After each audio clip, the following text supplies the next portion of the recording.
भारत और रशिया की इस पार्टनरशिप को 25 साल पूरे हो चुके हैं और इस बार दोनों देशों के बीच 25 डील्स होने वाली हैं, जिसमें सबसे ज्यादा चर्चा मिसाइल्स की हो रही है। S-400 डिफेंस सिस्टम के लिए 280 मिसाइल्स खरीदी जाएंगी। भारत नई मिसाइल्स खरीद रहा है क्योंकि ऑपरेशन सिंदूर के दौरान S-400 ने पाकिस्तान के हवाई हमलों को नष्ट करने के लिए काफी मिसाइल्स का इस्तेमाल किया था और दोनों देशों के बीच हाइपरसोनिक मिसाइल्स के लिए भी बात हो सकती है, जिनकी रफ्तार 6000 किलोमीटर प्रति घंटा से ज्यादा होती है और दुश्मन के लिए ऐसी मिसाइल्स को रोकना लगभग असंभव होता है। इस समय रशिया दुनिया का अकेला ऐसा देश है जिसने युद्ध में हाइपरसोनिक मिसाइल्स का इस्तेमाल किया है और रशिया के पास 3 अलग अलग प्रकार की हाइपरसोनिक मिसाइल्स हैं। भारत और रशिया मिलकर लंबी दूरी तक हमला करने वाली ब्रह्मोस मिसाइल्स भी अभी और बनाएंगे और अभी ये मिसाइल्स 450 किलोमीटर तक हमला कर सकती हैं। इस मिसाइल को दोनों देशों ने मिलकर डेवलप किया है। राष्ट्रपति पुतिन की भारत यात्रा से ठीक पहले एक और बड़ा समझौता हुआ है, जिसमें भारत रशिया से 10 वर्षों के लिए एक न्यूक्लियर सबमरीन लीज पर लेगा और ब्लूमबर्ग का दावा है कि भारत को यह सबमरीन अगले 2 सालों में यानी 2027 तक मिल जाएगी। यह समझौता करीब 18,000 करोड़ रुपए का है और इस सबमरीन का इस्तेमाल भारतीय नौसैनिकों को ट्रेनिंग देने के लिए किया जाएगा। न्यूक्लियर सबमरीन की सबसे बड़ी खासियत यह होती है कि यह महीनों तक पानी के नीचे रह सकती है और किसी दुश्मन के लिए इन्हें पकड़ना बहुत ही मुश्किल होता है। तो S-400 आज हमारे देश का हीरो बना हुआ है। आप जानते ही हैं, ऑपरेशन सिंदूर के दौरान S-400 ने शानदार काम किया था, इसलिए अब S-400 की इस डील को और आगे बढ़ाया जाएगा। अब आपको वो चीज दिखाते हैं जिसकी हमारे पूरे देश में चर्चा हो रही है। सब लोगों को राष्ट्रपति पुतिन की गाड़ी के बारे में ज्यादा से ज्यादा जानना है। उनकी इस गाड़ी की बड़ी चर्चा हो रही है। ये एक लिमोजीन कार है जिसका नाम है ऑरस सेनेट। यह सिर्फ एक कार नहीं है बल्कि एक चलता फिरता किला है। अमेरिका के राष्ट्रपति डोनाल्ड ट्रंप की कार को कहते हैं द बीस्ट और बीस्ट से इस कार की स्पीड लगभग दुगनी है।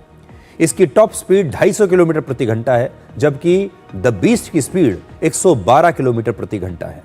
बुलेट प्रूफ प्रोटेक्शन की वजह से राष्ट्रपति पुतिन की कार के दरवाजे का वजन लगभग 900 किलोग्राम है और इस कार की बुलेट प्रूफ विंडो 6 सेंटीमीटर से भी ज्यादा मोटी है।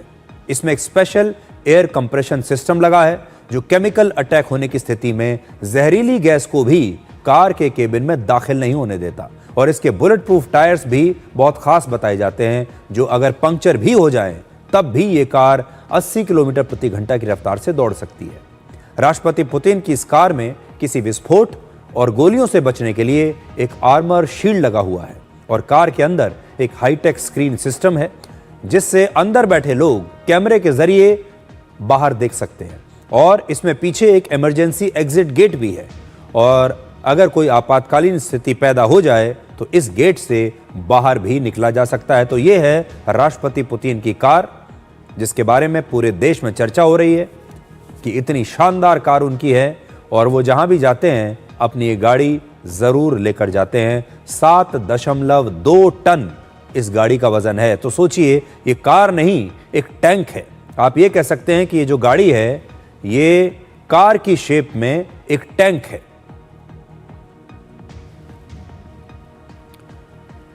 राष्ट्रपति पुतिन की जो सिक्योरिटी है, उनके जो बॉडीगार्ड्स हैं, उनके बारे में भी बहुत सारे लोग, हमारे दर्शक, जानना चाहते हैं। उनके जो बॉडीगार्ड्स हैं वो बड़े खास हैं, बड़े स्पेशल हैं। उन्हें सिर्फ 35 साल की उम्र में रिटायर कर दिया जाता है और उसके बाद उन्हें अपना पूरा जीवन सीक्रेट तरीके से बिताना होता है, यानी इसके बाद वो कोई और काम नहीं कर सकते। उन्हें आजीवन एक ही काम करना होता है।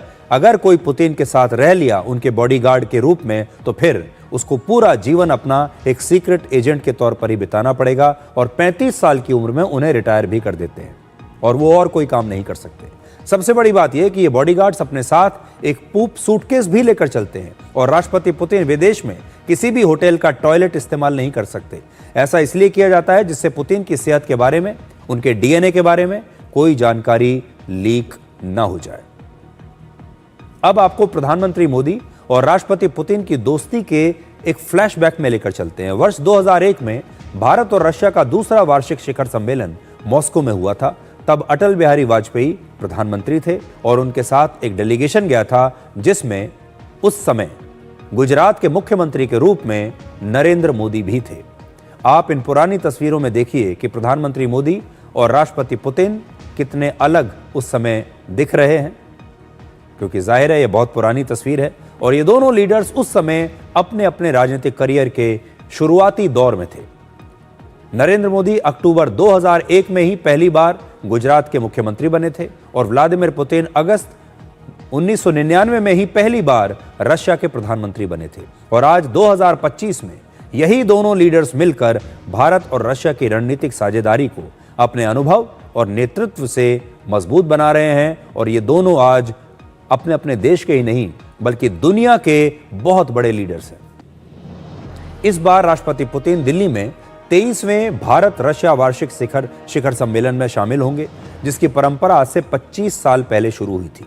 वर्ष 2000 में पुतिन बतौर राष्ट्रपति पहली बार भारत आए थे और तब भारत और रशिया के बीच एक स्ट्रेटेजिक पार्टनरशिप यानी रणनीतिक साझेदारी पर हस्ताक्षर हुए थे। उस समय अटल बिहारी वाजपेयी हमारे देश के प्रधानमंत्री थे और वार्षिक शिखर सम्मेलन इसी रणनीतिक साझेदारी का एक बहुत महत्वपूर्ण हिस्सा है। वर्ष 2000 से रशिया में पुतिन लगातार सत्ता में रहे हैं, ज्यादातर राष्ट्रपति के रूप में, लेकिन कुछ समय के लिए वो प्रधानमंत्री भी रहे। लेकिन इस बीच भारत में कई प्रधानमंत्री बदल चुके हैं। पहले अटल बिहारी वाजपेयी प्रधानमंत्री रहे, उसके बाद डॉक्टर मनमोहन सिंह प्रधानमंत्री रहे और फिर 2014 से नरेंद्र मोदी लगातार प्रधानमंत्री बने हुए हैं। लेकिन रशिया में तब से लेकर अब तक कोई सत्ता परिवर्तन नहीं हुआ है और 25 साल से राष्ट्रपति पुतिन सत्ता में बने हुए हैं भारत में, जबकि इस दौरान 3 प्रधानमंत्री आ चुके हैं।